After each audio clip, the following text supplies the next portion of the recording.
Που να φοβήθηκα. Ναι.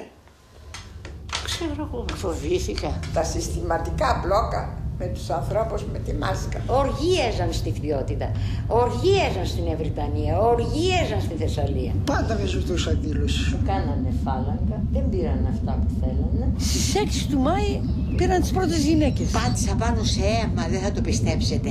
Και τα παπούτσια μου άσπρα, κατάλαβα ότι πατάω πάνω σε αίμα. Όταν άκουγα το όνομά μου και ήξερα ότι πήγαινα για ανάκριση, παρακαλούσα να πηγαίνω για εκτέλεση. Δεν μπορώ άλλο σου, δεν αντέχω. Άκουσα την ομοβροντία, άκουσα τους λυγμούς των ανθρώπων και μετά τις χαριστικές βολές που τις μέτρησα, μία-μία.